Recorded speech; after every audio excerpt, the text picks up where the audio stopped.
అయితే తీసుకోవాలి. మేము ఏది ఎంత క్వాంటిటీ ఉన్నది ఇంకా మేము అసర్టైన్ చేయలేదు. So that will be done by tonight. ఒకసారి ఇక్కడ ఎగ్జిస్టింగ్ ఈ డంప్స్ శాండ్ డిపోస్లోని ప్రస్తుతానికి మనకి ఎంత శాండ్ అనేది స్టాక్ యాజ్ ఆఫ్ టుడే ఎంత ఉందో మేము ఫస్ట్ పంచనామా కడుతున్నాము. సో దానికి కొంచెం లెవెల్ చేసేసి ఓవరాల్గా క్యాలిక్యులేట్ చేసి క్వాంటిటీ అరైవ్ అవుతుంది. ఎలా ఇస్తారు మీరు? ఏంటండి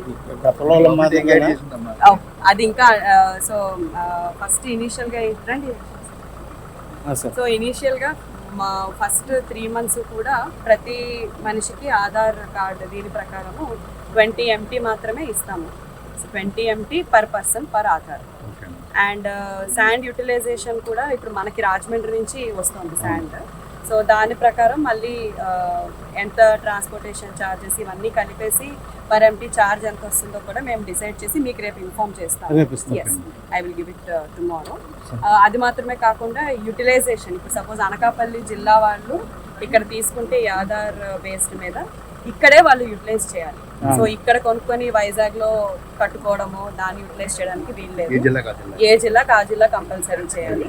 అండ్ మనకి సోర్స్ రాజమండ్రి నుంచే కాబట్టి మనకి జిల్లా అంతటి కూడా యూనిఫామ్ ప్రైస్ అనేది మెయింటైన్ అవుతుంది. 2 రీచెస్ లో 2 డిపోట్స్ లో కూడా 1 district 1 rate. 2 ఉన్నాయి ఇక్కడ ఒకటి 2 ఓన్లీ 2 నక్కపల్లి హైవే పైన ఒకటి గబ్బాడ ఇక్కడ మనకి మొత్తం 2 ఉన్నాయి. లేదండి ఓన్లీ 2 అక్కడ కూడా స్టాక్ ఉందమ్మా?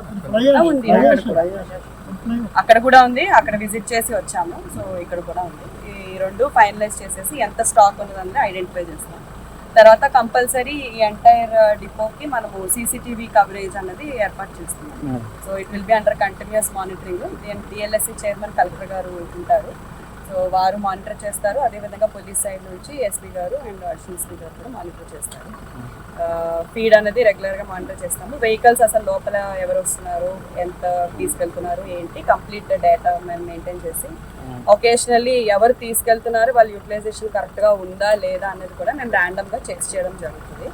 సో ఫస్ట్ ఇనీషియల్ మనకి మార్నింగ్ ఇచ్చిన డైరెక్షన్స్ ప్రకారము ఫస్ట్ 3 months కూడా ఈ విధంగా చేయమని చెప్పారు. ఫర్దర్గా ఇంకేమన్నా అప్డేట్స్ ఉన్నా కూడా వాళ్ళు నెక్స్ట్ వీక్ ఏ విధంగా ఇది రోల్ అవుట్ అవుతుందో దాని ప్రకారం చూసి ఫర్దర్ ఇంప్రూవ్మెంట్స్ ఎక్కడన్నా ఉన్నా కూడా చేస్తాం. అండ్ ఇప్పుడు ఈ డిపోస్ అన్నీ కూడా అడ్మినిస్ట్రేషన్తోనే రన్ చేయబడతాయి. సో సచివాలయం ఎంప్లాయీస్ అదేవిధంగా రెవెన్యూ సైడ్ నుంచి VROs వీళ్ళని కూడా డ్రాఫ్ట్ చేస్తాము.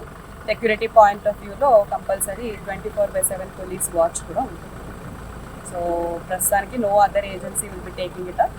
గవర్నమెంట్ తరఫు నుంచి జిల్లా అడ్మినిస్ట్రేషన్ దీన్ని రన్ చేస్తాం. మేము కాన్స్టెంట్ వాచ్లో ఉంటుంది.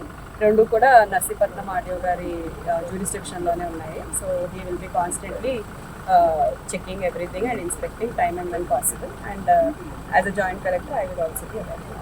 ఇప్పుడు సోమవారం నుండి ఓపెన్ చేస్తున్నాం. ఎస్, సోమవారం నుంచి this will be operation next. ఆ రోజు నుంచి కన్జ్యూమర్స్కి అవసరం మేరకు అదే మీకు ఇందాక చెప్పాను కదా 20 metric tons అది మాత్రమే అలౌడ్ ఉంది ప్రస్తుతానికి. సో ప్రస్తుతానికి అంత మాత్రమే మా అమ్ముతాము. దీని అంతటి ఇన్ఫర్మేషన్ కూడా రేపు ఒకసారి నోట్ మాదిరి అంటే రేటు అండ్ క్వాంటిటీ ఫైనలైజ్ ఇవాళ రాత్రికి చేస్తాం. దాని ప్రకారం క్వాంటిటీ మీకు ఎంత వస్తుంది ఏంటి అని చెప్పేసి రేపు ప్రెస్ నోట్ కూడా నేను ఇప్పిస్తాను.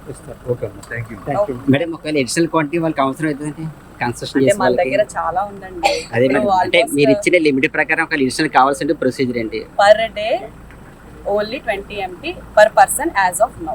ఒక ఆధార్ కార్డు మీద అంతే.